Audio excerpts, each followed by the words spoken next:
Hi, thank you for joining us. I'm your host, Nada Youssef. Today we're keeping you, the men in our lives, in mind as we discuss today's topic, as well as the rest of the month. Today we are taking your live questions about your common aches and pains. Because men, you'd do anything for your loved ones. But what about you? When you have a health concern, don't keep it to yourself. Joining us today to talk about your aches and pains is board-certified Cleveland Clinic family physician, Dr. Donald Ford. Thank you so much for being here today. Thank you, Nada. It's a pleasure to be here. Thank you. And if you just want to introduce yourself to our viewers. Sure. Good to see everybody today. My name is Donald Ford. I'm a family physician. I've been with the clinic. I'm now actually in my 20th year at Cleveland Clinic, and I've worked in a number of different parts of the organization, doing some of the folks out there to see what kind of questions they have. I do practice family medicine, so I see kids, I see elderly people, women, and a lot of generally healthy males. And I wanted to start kind of talking about starting in their 30s or so. A lot of men start complaining of aches and pains. Can you talk about exactly what happens to the tendons and ligaments in the man's body as he ages? Yeah, so this is probably not a secret to any of us who are kind of getting into middle age and experiencing this kind of thing, especially if we do, we've grown up very active and maybe been involved in sports a lot. A lot of times as we're getting into, our middle ages, things don't seem to be quite as flexible as they used to be. Now, that's a general statement that you can make about aging in general. Really, just about everything about us becomes a little less flexible. Our bones are less flexible, which means they're more brittle. That really only shows up as we get quite a bit older. But our muscles also get a little bit tighter. As you said, the tendons and ligaments, they tend to not to want to stretch as much. And the thing that I think is the most important of all of these is that our brains get a little bit less flexible too. So that's where we have to be really careful and really work to try to maintain our flexibility. But it doesn't mean that we're destined to become shrunken robots.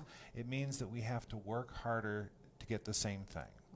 So you really have to dedicate yourself to exercise and particularly stretching. So anything that you do physically that involves stretching the whole body, it's great to lift weights, it's great to build your muscles, but what's really important is how flexible you keep yourself. The more you do that and the more consistently you do that, the fewer problems you're going to have in terms of aches and pains as you get older. Do you recommend like daily, morning, night? What do you recommend for stretching? Well, there are a few different exercise recommendations. So, in terms of cardiovascular health, the general recommendation is to try to do at least 30 minutes 5 times a week. But I will tell you, you're absolutely right. In terms of the stretching, it's much more important to do it as consistently as possible. So even if you do 10 or 15 minutes of concentrated stretching when you wake up in the morning or before you go to bed at night, you're going to do better in the long run and you're going to feel better. Great. Now, you mentioned the brain, flexibility in the brain. Can you go into that a little bit more? Sure, yeah. So it's actually just a physiologic process that we see. That we tend to grow fewer dendrites, which are the communicating part of the neurons in the brain, the brain cells, and we also tend to have lost some of our type of material that's in the brain called the Schwann cells that insulate the electronic impulses that go through, that create thoughts, that create memories, that create imagination. So it's very hard to measure on an individual basis, but we can see it across the population. So it's harder to make new memories, it's harder to make connections and to hold a lot of things in your brain at once. There's what we call age-related cognitive changes, and those are what we consider normal as you go through life. It is very distinctly different from anything like Alzheimer's or other forms of dementia where there's a rapid decline, a predictable course. Age-related changes are true, and it's the same thing I just said about the physical body. It doesn't mean you have to. It doesn't mean you're going to end up not being able to hold thoughts or remember your kids' names or anything like that. You just have to take that into account, slow down a little bit. All of us, even myself in my 50s, I'm trying to do 100 things at once. I'm on my phone, I'm seeing patients, and I'm trying to talk to my family and my kids and everything. Right. As we get older, we have to be able to sort of concentrate a little bit more. Right. And that helps counter the effects of aging on the brain. So it's not so much that I'm looking for a magic cure. It's that I have to change my own behavior in order to compensate for what happens as I get older. And that also includes diet, what you're eating. It includes exercise, meditation, whatever it is. Yeah, mind, and we talked a bit about exercise, and I'm happy to talk more if anybody has any questions about that. Sure. Diet is very important. I am a believer in a balanced diet. I don't think there's been any hard evidence that going vegan or vegetarian is necessarily a better thing in terms of living a longer life. Right. But within, having said what I just said, we know that you got to watch foods with high cholesterol, red meats, and so forth. You really have to limit them, if not eliminate them, from your diet. A plant-based diet is extremely healthy, but you can also overeat on a plant-based diet. So it really is a question of eating the right amount for your body so that you're able to burn the same number of calories you're taking in. Make sure you're getting plenty of vitamins. Everything that we talk about in terms of possible supplements, calcium, vitamin D, all the other things that there's tons and tons of press about. The best way for the body to absorb all of these nutrients is through food.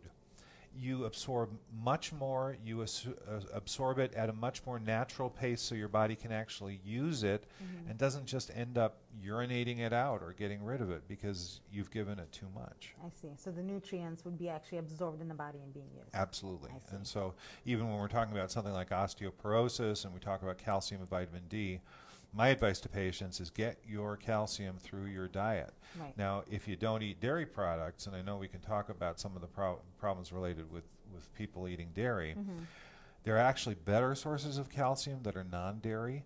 Leafy green vegetables, your kales, your leafy greens, many other vegetables are much better sources of calcium even than dairy products. That's amazing. That's great. Thank you. Well, I want to kind of go back to some of the aches and pains that we're talking about.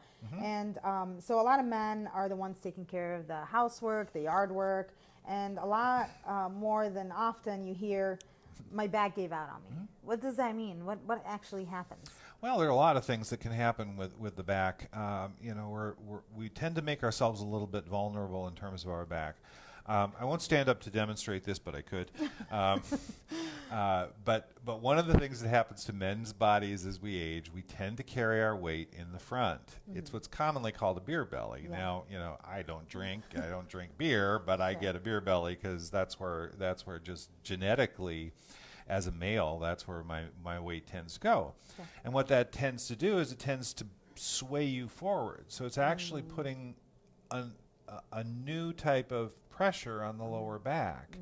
So unless you're really working to compensate that, A, keep the weight off, B, keep the back nice and strong and healthy, there's a tendency for the back to be pulled forward. And so what that does is it puts pressure on the posterior parts of the spinal cord.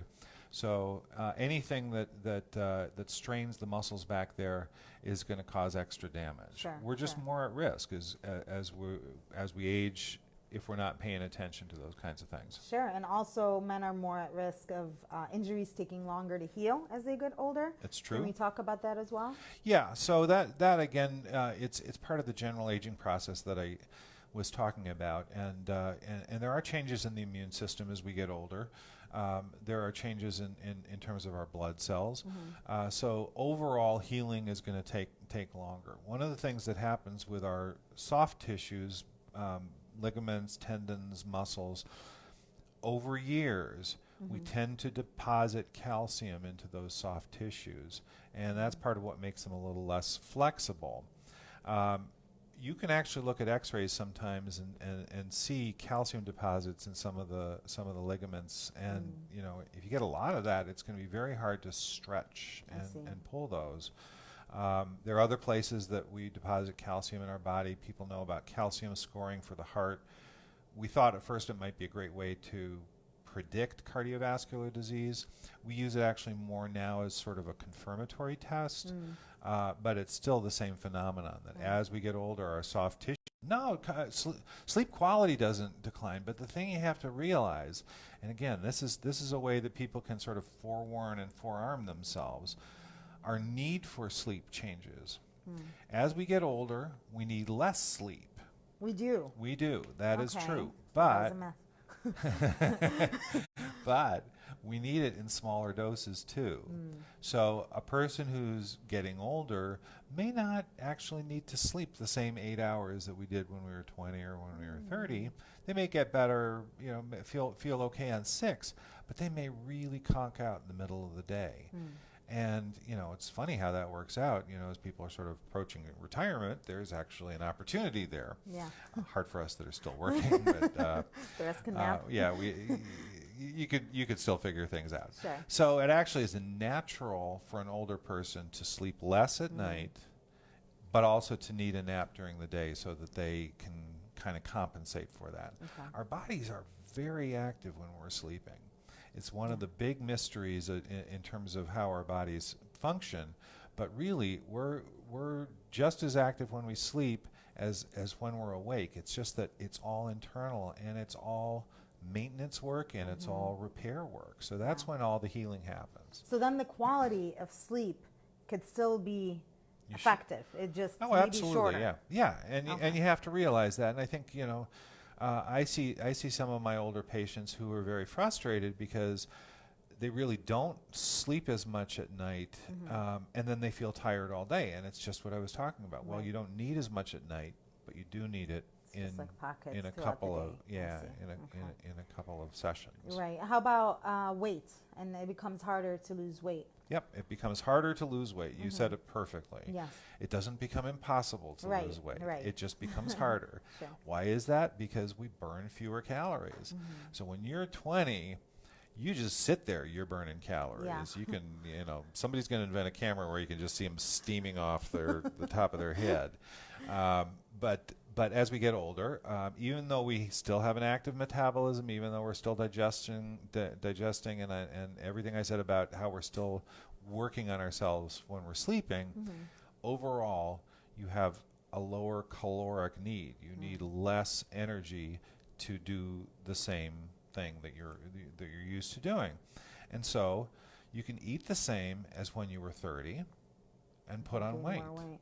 Yeah, and people are really frustrated by that sometimes, and they say just quite literally that. They say, Dr. Ford, I'm eating no different than I used to. And I said, well, but your body's changed. Right. So your calorie requirement has changed as well. So you can exercise and burn more calories. You can take in fewer calories. But you have to be able to compensate like that and find your own balance, because there's no machine I can plug you into that's going to tell me exactly the number that you need at any given moment. And no two people are the same. And no two people are the same. Okay, so you said metabolism could still, isn't the metabolism kind of shot through the roof when you're older, or is metabolism still something that you can maintain a good metabolism as you age? I thought it maybe metabolism, I'm using it in the general sense of just the process that our bodies take in energy, use it to do functions, move, maintain our organs, pump our heart, doing all those things, and then we eliminate what we don't need. Right. That's the very general sense of the word metabolism as I see it. Okay. So no, we continue to metabolize. It's just that, again, in terms of the number of calories that you have to take into to maintain your body, it's fewer when you're older than when you're younger. Okay, now speaking of digestive, a lot of people they were not lactose intolerant. They were drinking milk and eating cheese, and then all of a sudden they get older and everything just changed. Yeah. What happens to your body? How does that happen? Well, it turns out that it kind of makes some sense if you think about it. There's only one point in our lives when we actually need to digest milk in a natural world. If you think of sort of the caveman or how we are when we're a baby, right? Yeah. So that's the only source of food when you're a baby is milk. Right. So you need to be able to digest the sugars that are in milk. Lactose is the main sugar that's in milk. Right. As we get older, again, sort of from a natural perspective, if you think about what we were like before there was civilization, you got to be a teenager or in your 20s, you didn't need to digest milk anymore. And no one was eating or drinking milk or dairy products. So we're left with this kind of grandfathered genetic code that says, well, you don't need so much of that enzyme as you get older. So most people become lactose intolerant as they get older. It's something on the order of 67%, if I remember the statistics, will end up being lactose intolerant of some degree or another. Now, the funny thing is that it can really range in terms of how severe it is. So you've got younger people who get really ill if they take in anything, if they have a pizza, if they drink a glass of milk. And then other people, as they get older, they get into, my age or older, and then all of a sudden notice that they get a little rumbly in their stomach anytime they have some dairy products. So it can be a big range of symptoms. But you should recognize that. And it's really important as you're getting older, if you do notice that in your response to your diet, it's the easiest thing in the world. Just eliminate the dairy products and see how you do. Yeah. Okay, great. Okay, so I want to talk about joint pain. Okay. And what causes it, because I've read quite a bit about overuse and underuse. So, yeah, let's talk about that a little bit. Well, the answer is yes. It's both of those. It's both of those. Absolutely, yeah. Overuse, as our tissues are getting a little bit stiffer, the cartilage, there's less moisture in it, so there's tends to be a thinner layer of cartilage. And you can actually see on x-rays sometimes how, as people are getting older and they've used their joints quite a bit, you can actually see those bones starting to get closer and closer together. So long-term overuse absolutely causes problems. We see a lot of overuse injuries that have to do with the upper extremities, so a lot of wrist things. A lot of people do things at work where they're having to do the same movement over and over. One of the things that happens is it just doesn't give parts of our body to a chance to rest. Sure. And I said, I was going to say wrist because I was thinking about carpal tunnel syndrome. So a lot of people who sit at keyboards, things like that, actually puts a lot of strain on the wrists and causes inflammation. Carpal tunnel is a problem where there's actually a literal tunnel. If you were to take a cross view of the wrist and you look down this way, you'd see that there's a little tiny tunnel right there where something called the median nerve goes through. Now that's a tunnel made out of bone, and it's wrapped on the inside with soft tissue. So when that soft tissue gets inflamed, it starts to press on the nerve, and that causes all the symptoms of carpal tunnel, which can be a little bit of numbness or tingling, and then you shake your hands out and you feel better, to actually starting to notice that the hands are becoming less mobile, and you'll even see shrinkage in the muscles around the hands. So that can be, it can be mild or it can be severe or anything in between. But that's a good example of an overuse injury. Right. Underuse is, we can say this in general about every type of activity. As you get older, life becomes about use it or lose it. So if you're just sitting around, the more you sit around, the more you sit around. If you're on a couch, your body isn't getting any of the activity. It doesn't get the blood flow. It doesn't get the lubrication in the joints that it needs. And plus, you're going to be burning less calories. You're going to tend to put more weight on. Sure. So keeping up a good level of activity throughout the day, even when we talk about 30 minutes of cardio and 15 minutes of stretching and so forth, what's really important is to be active through the whole day, through your whole life. Good. And I was going to ask you about some home remedies, but I mean, first thing, definitely exercise and balance, stretching. But are there any home remedies that you can think of for the men listening or watching? Sure, yeah. Home remedies would be like, so if they are having problems raking their leaves in their yard, they can come over to my house and rake my leaves and see if that feels any better to them. Make sure your number is at the end of the screen. All right. Well, just text me and I'll give you my address, right? The things that we talk about, it's all about lifestyle. So it doesn't matter where you live. It doesn't matter what kind of job you have. It doesn't matter, all these, whether you're rich or poor, the ability to live a healthy lifestyle. There's sometimes that it's definitely harder, and this is one of the issues that I care about quite a bit, is to make sure that people throughout our society are able to get good healthy foods. Yes, because absolutely. there are absolutely areas in the inner city and even in the country, ironically, where you can't find good fresh vegetables. Right. And that's so important to living a healthy lifestyle. Right. So putting aside from a couple of things like that, everybody's got the ability to exercise. Everybody can eat, at least calorie-wise, a sensible diet. Sure. And everybody can stay active throughout their life. Great. All right, I'm going to start with the live questions. Please 'cause we're do, getting yeah. many. So first I have Todd. What can be done about chronic pain? Okay. Great question, Todd. Chronic pain is really tough. There are all sorts of solutions, and we see a lot of it. I see a lot of it in my practice. And it's not something that's necessarily even just restricted to older people. I see a lot of younger people who have developed chronic pain conditions. It's a big topic, so I'm not sure I'm going to be able to address everything. As a medical provider, I start with everything I just talked about. I start with talking about a healthy lifestyle.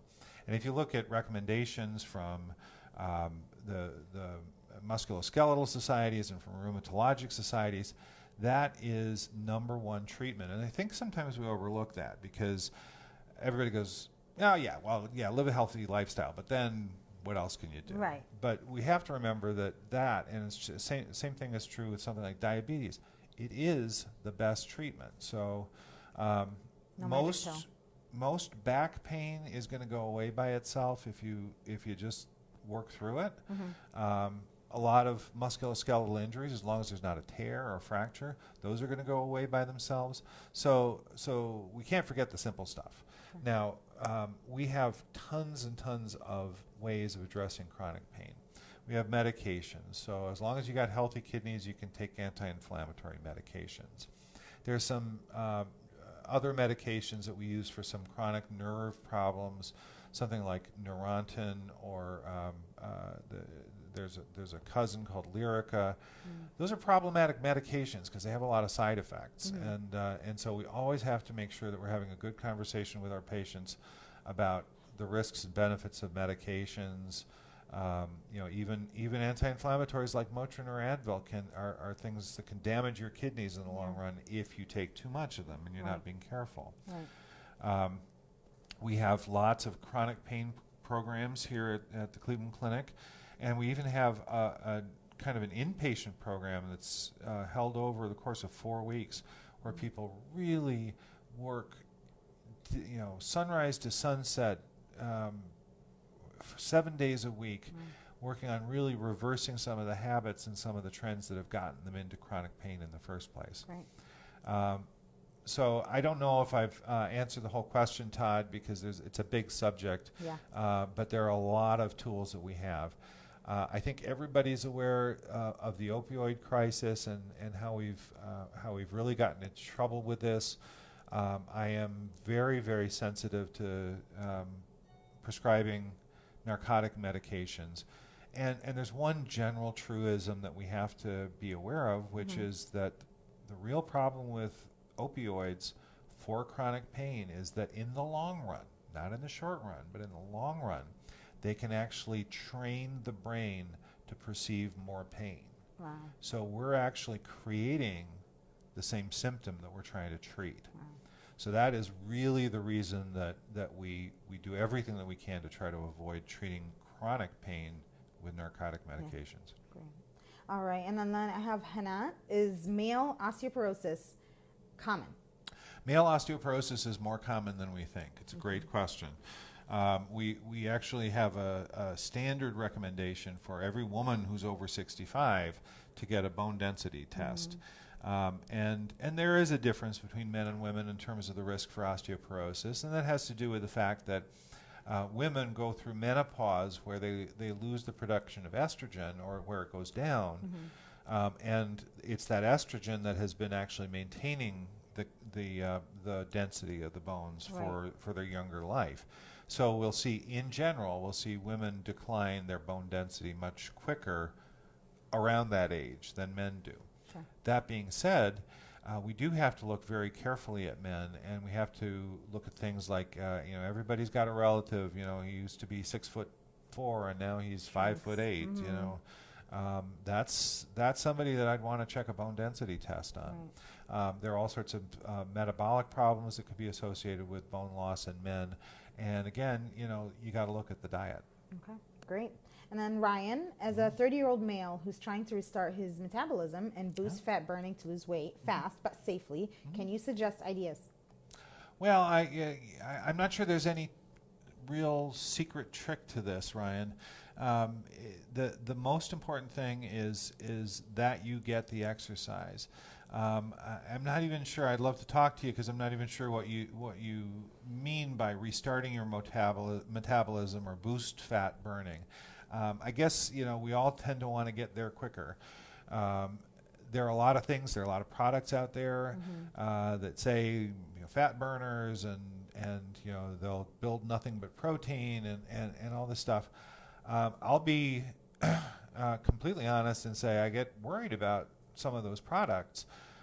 A, you never know what's actually in the bottle or what's in the pill.